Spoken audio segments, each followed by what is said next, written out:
Assalamu alaikum friends, welcome back to YAMI's biology. How are you all? I hope you guys are doing well and I am good too.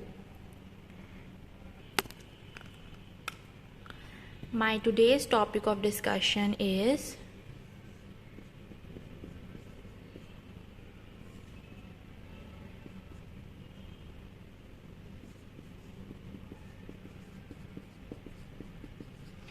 viral architecture.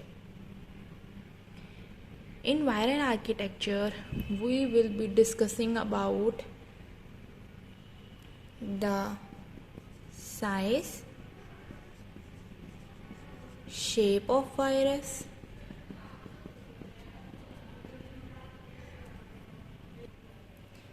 their structure,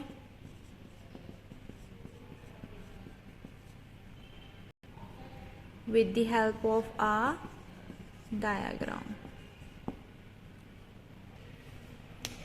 Okay, so let's talk about the size of viruses. Do you guys know that viruses are so small that they cannot be seen with naked eye? They cannot be seen with the help of naked eye. So they can only be seen with the help of electron microscope. No ordinary microscope,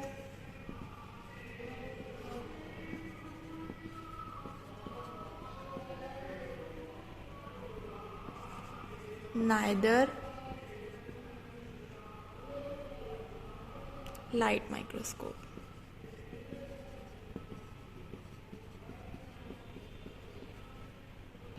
And their measuring unit is millimicron.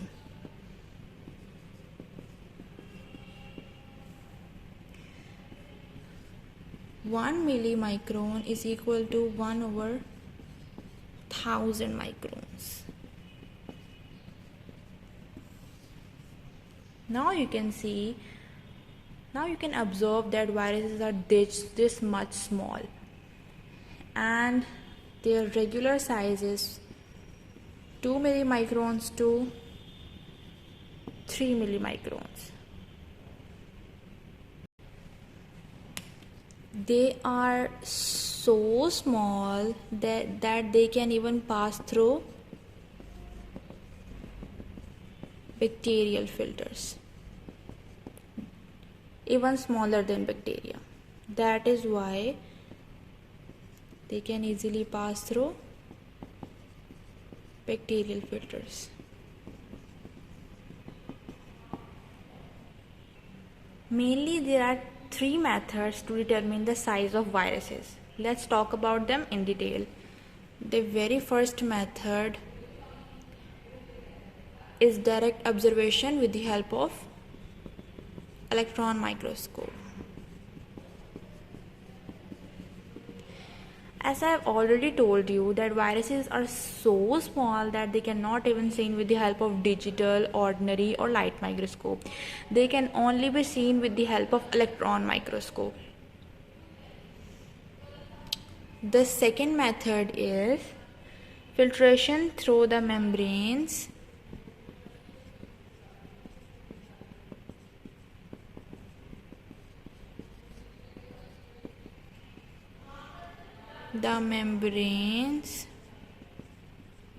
of graded porosity.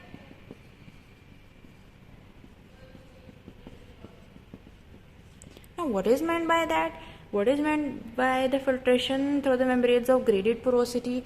As the viruses are easily passed through bacterial filters, so we took some membranes with some pores like these, and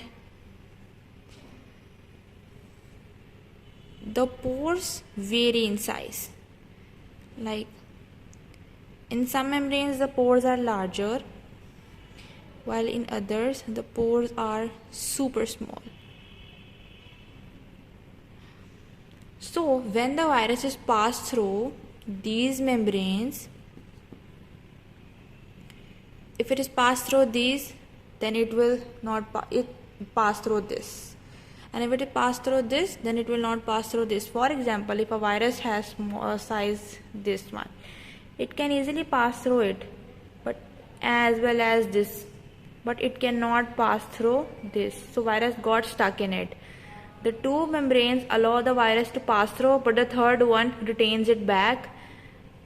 So we can figure out what is the size of the third membrane porosity, so that the virus cannot pass through this, and that is the size of virus, depend upon the porosity of the third membrane.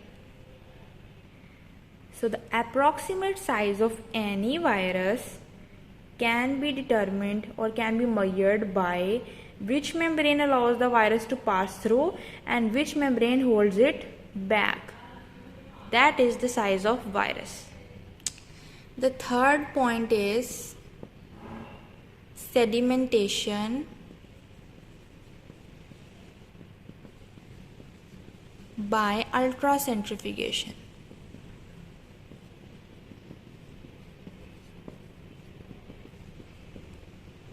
Now what is meant by that?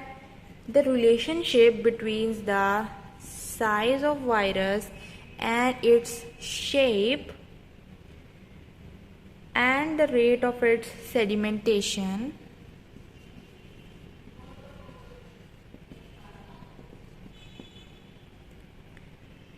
permits the determination of particle size.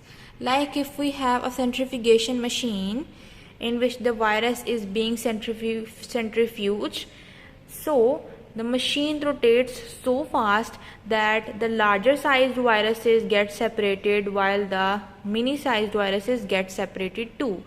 So we can easily determine the size of virus by ultracentrifugation method, and this method is also very useful for determining the size and shape of virus. As we have covered all the methods to determine the size of virus, so let's talk about structure of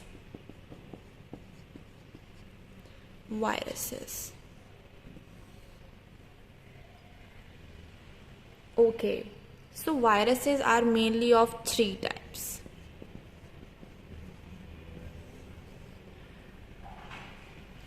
DNA,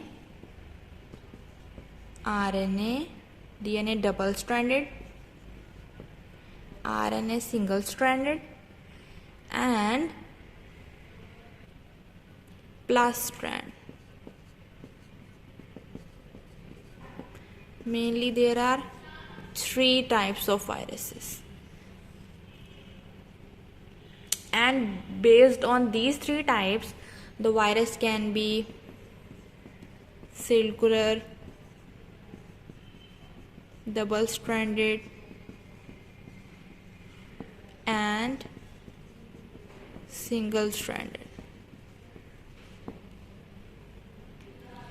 So you guys are familiar with these two types of nucleic acid or these two types of virus, but let's talk about the third one. In this type of virus, the DNA is inside the capsid or envelope. The DNA is double-stranded, but in this type of virus the DNA is single-stranded. DNA nahi, not DNA but RNA. And in this type of virus the RNA, this type of virus also has RNA, but this RNA is similar to This RNA is similar to messenger RNA. That is why it is called the plus strand or positive strand. If the single RNA is similar to messenger RNA, that it is called plus strand. If the RNA is normal single stranded RNA, then it is called single stranded RNA. So mainly there are three main types of viruses: double stranded DNA, single stranded RNA, and the plus strand. Plus strand and single stranded RNA are familiar with each of them, with just one difference. The plus strand has two main examples.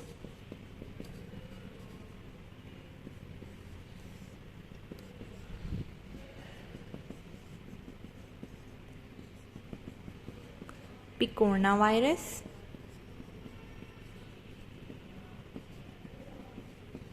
flavivirus. Both these viruses have single stranded RNA similar to messenger RNA. Okay, so here is a basic structure of virus. The virus has this genome, which is of RNA type. This is the basic structure. You can make it a DNA one, and this is called genome, and in it the balls like structure is nuclear protein. Protein is present on nucleic acid as well, so it is collectively called nucleocapsid. And this encoding is called capsid. Where is capsid? Here is capsid. And this has repeating subunits. The capsid is made up of repeating subunits, which is called capsomers. The capsid is made up of capsomers, and there is an extra outer covering which is called envelope, and on envelope it has some protrusions which is called membrane protein. This protein helps in binding the virus to their host cell firmly and do the further process. In some viruses, the capsid is not present. This one is not present. While in other viruses, the envelope is not present. It depends. In some viruses, the capsid is not present, and in some viruses, the whole envelope is not present. But in some special viruses, the capsid as well as the envelope both are present, and they did their function more firmly than others.